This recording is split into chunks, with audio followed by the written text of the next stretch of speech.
आप नर्स हो या स्टूडेंट 2026 में यूके सेटल होने का सपना देख रहे हो, लेकिन सच ये है कि यूके का हेल्थ सिस्टम और स्टूडेंट वीजा रूल्स अब पहले जैसे मौका नहीं दे रहे हैं। एनएमसी की लेटेस्ट रिपोर्ट के मुताबिक अप्रैल से सितंबर 2025 में इंटरनेशनल नर्सेस का यूके रजिस्टर में ज्वाइन करने वालों की संख्या 6,321 थी, जो एक साल पहले के 12,534 के मुकाबले 49.6% से घट गया। इसका मतलब यूके ओवरसीज नर्सेस रिक्रूट करने के पेस में ड्रामेटिकली स्लो हो गई है। एनएचएस अब ज्यादा फोकस अपने देश के ग्रेजुएट्स पे कर रहा है और दूसरी तरफ ऑस्ट्रेलिया, न्यूजीलैंड जैसे देशों में अच्छी सैलरीज मिल रही है। इसी दौरान यूके के अंदर भी नए क्वालिफाइड नर्सेस जॉब्स कम हो गए। नफिल ट्रस्ट के एनालिसिस डेटा से पता चलता है कि 2022 में 29,080 नर्सिंग स्टूडेंट्स ने ग्रेजुएशन किया, लेकिन उनमें से सिर्फ 70% ही एनएचएस में जॉब्स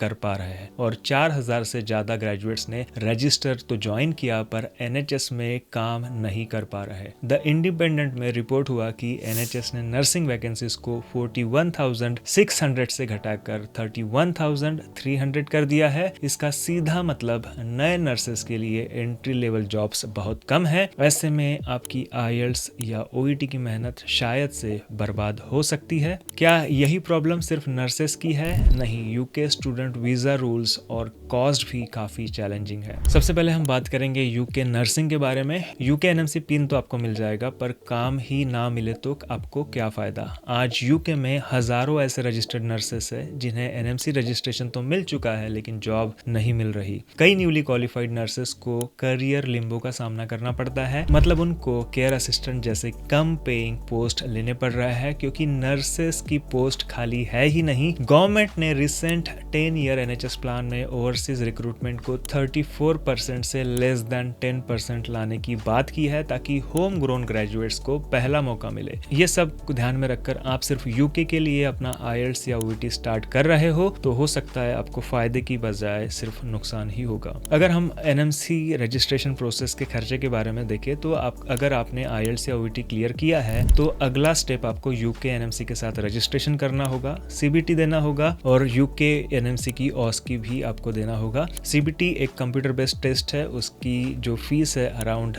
9 to 10,000 इंडियन रुपीज है, लेकिन ऑस्की की फीस 794 है, यानी ये प्रैक्टिकल एग्जाम आपको यूके में आकर देना होता है और ये जो फीस मैंने बताया वो सिर्फ एक अटेम्प्ट की फीस है। तो फर्स्ट अटेम्प्ट में आप अगर 7 स्टेशन से कम स्टेशन में फेल होते हैं तो आपको आधी फी लगेगी फिर से। अगर आप 7 स्टेशन से ज्यादा स्टेशन में फेल होते हैं तो आपको 794 के आसपास फी देना होगा। ऑस्की देने के लिए आपको खुद यूके आना पड़ता है, ट्रैवल और स्टे का खर्चा निकालना पड़ेगा आपको। सोचो अगर आपने सिर्फ यूके रिक्रूट ना होने की वजह से पहले पैसे बचाने के लिए सीबीटी ही क्लियर किया, अब ऑस्की के लिए डबल खर्चा करोगे, मतलब जो बजट बचाने की सोच रहे थे अब वो 2 गुना खर्चा हो जाएगा क्योंकि काफी सारे आप में से लोग जो है आईएलटीएस पास कर लेते हैं और यूके आने के लिए सीबीटी देते हैं और आपका आईएलटीएस या सीबीटी एक्सपायर होने वाला है। ये सोच के आप लोग बोलते हैं कि हम अभी ऑस्की भी कर लेते हैं क्योंकि अगर हम ऑस्की नहीं देंगे तो हमारा आईएलटीएस या ओईटी प्लस सीबीटी वेस्ट हो जाएगा। लेकिन आपने जितना पैसा आईएलटीएस या ओईटी प्लस सीबीटी के ऊपर खर्च किया है उससे ज्यादा पैसा, उससे 2 से 3 गुना से भी ज्यादा पैसा आपका ऑस्की में खर्च होगा। लेकिन ऑस्की पास होने के बाद आपके पास यूके का रजिस्ट्रेशन मिल जाता है, आप यूके के रजिस्टर्ड नर्स बन जाते हैं, लेकिन यहाँ पे अभी जॉब्स नहीं है। तो आप बोलेंगे कि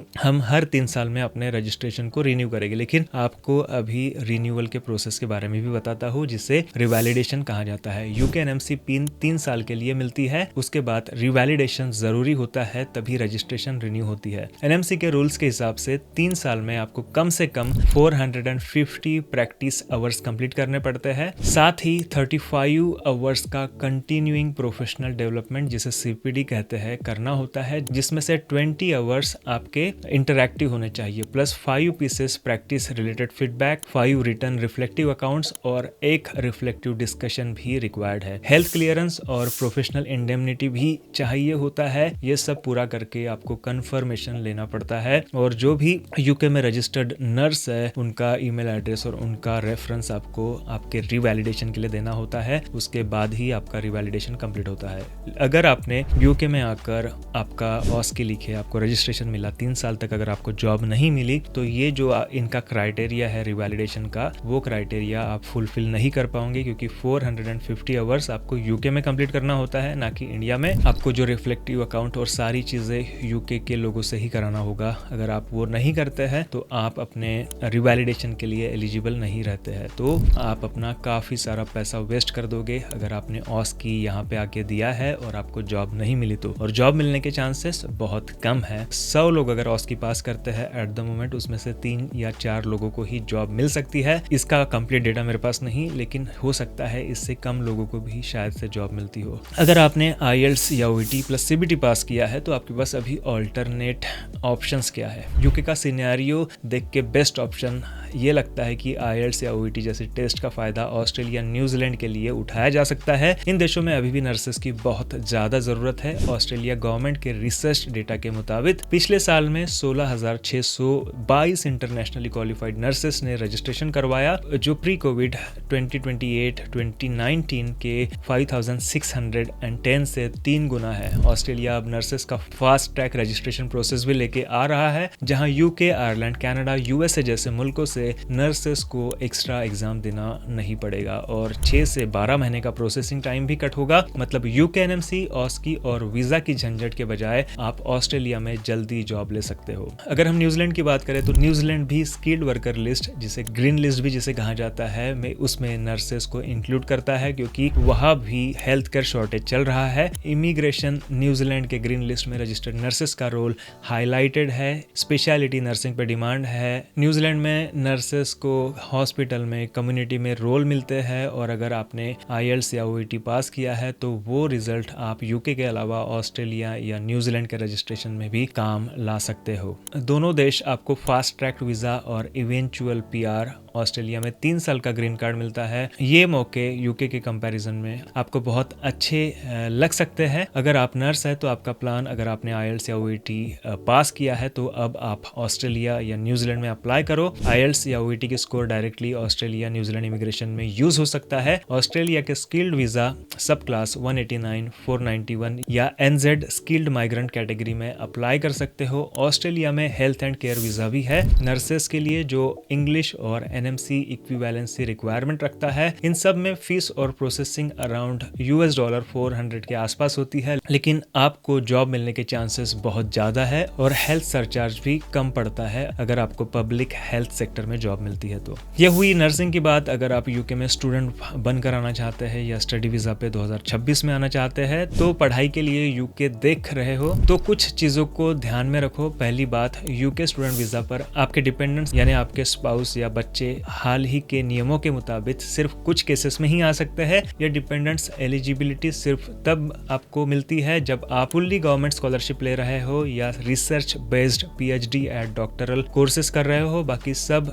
UG PG कोर्सेज के स्टूडेंट्स अपने फैमिली नहीं ला सकते। अगर आपके साथ फैमिली आ गई तो रिसेंट रूल्स के हिसाब से आप फैमिली बिल्कुल यूके में नहीं ला सकते अगर आप स्टडी वीजा पे आ रहे हो। अगर हम फीस और एक्सपेंसेस की बात करें तो यूके यूनिवर्सिटीज में इंटरनेशनल फीस बहुत हाई है। एक सर्वे के मुताबिक UG स्टूडेंट्स को 10,000 से 26,000 एनुअली देना पड़ता है। मेडिकल स्कूल में अगर आप जाना चाहते हैं तो 60,000 के भी पोस्ट ग्रेजुएशन कोर्सेज आपको देखने मिल सकते हैं। ऊपर से लिविंग कॉस्ट आपका बहुत ज्यादा हाई देखने मिलेगा। यहाँ का जो एवरेज रेंट है 126 pounds per week outside London, 182 pounds per week London में, मतलब 600 से 700 पाउंड्स हर महीने के लिए आपके पास सिर्फ रेंट के लिए होना चाहिए। अगर आप यूटिलिटी, खाना, ट्रैवल ये सब चीजें मिलाकर देखते हैं तो आपके पास अराउंड 1500 to 2000 पाउंड्स हर महीने होना चाहिए। डिपेंड करता है कि आप कौन से सिटी में रहते हो। यूके में पार्ट टाइम वर्क भी अलाउड है 20 hours per week during term, लेकिन जॉब्स भी बहुत ज्यादा कंपटीशन में है। पार्ट टाइम वेजेस से लिविंग एक्सपेंसेस पूरे नहीं होते। ऐसे में आपको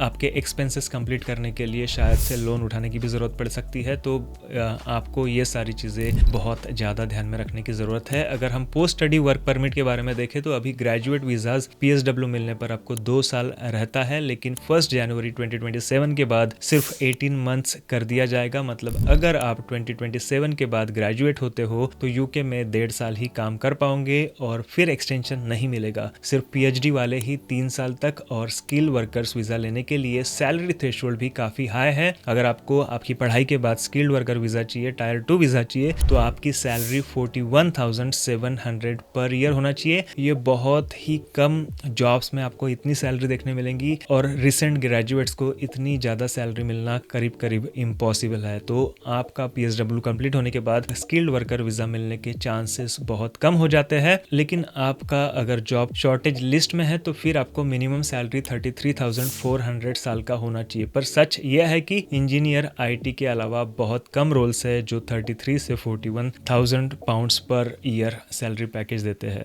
समरी ऑफ स्टूडेंट रिस्क। तो अगर आप स्टूडेंट है तो मैं एक शॉर्ट में बताना चाहूंगा कि यूके में पढ़ाई का खर्चा और वीजा रिस्ट्रिक्शन हाई है। आपके साथ आपके डिपेंडेंट्स नहीं आ सकते, हाई लिविंग कॉस्ट है, लिमिटेड वर्क है, PSW टाइम अब कम होने वाला है, पोस्ट ग्रेजुएशन यूके जॉब्स पाना मुश्किल है, स्किल्ड वर्कर वीजास के लिए जो सैलरी थ्रेशोल्ड है वो भी बहुत ज्यादा बढ़ गया है। जैसे कि एक एक्सपर्ट ने बताया, यूके के ग्रेजुएट वीजाज में 2027 के बाद सिर्फ 18 मंथ्स ही आपको मिलेंगे। अगर आप सेटल होना चाहते हो तो यूके अब इतना फायदा आपको स्टूडेंट वीजा पर नहीं देगा, लेकिन आपका अगर पढ़ाई के लिए जेन्युइन इंटरेस्ट है तब भी ध्यान रखिए कि लोन और लिविंग कॉस्ट मैनेज करने होंगे। सो करंट रियलिटी के हिसाब से यूके अब पहला जैसा ओवरसीज रिक्रूटमेंट नहीं कर रहा है। सिर्फ रजिस्ट्रेशन लेना ही काम नहीं है, जॉब भी मिलना बहुत ज्यादा जरूरी है। स्टूडेंट वीजा में भी फर्क आ रहा है, PSW का जो टेन्योर है वो कम होते जा रहा है, डिपेंडेंट्स नहीं आ सकते हैं। इन सब फैक्टर्स को धीरे धीरे आपको सोचना पड़ेगा। नर्सेस के लिए जो ऑप्शंस है यूके प्रोसेस में ऑलरेडी कवर होता है, IELTS या OET, पर रुक जाओ और ऑस्ट्रेलिया और न्यूजीलैंड को कंसिडर करो। ऑस्ट्रेलिया में आपका क्वालिफिकेशन जल्दी एक्सेप्ट होगा। अगर आपने BSc नर्सिंग किया है तो आपको जॉब भी मिल सकती है।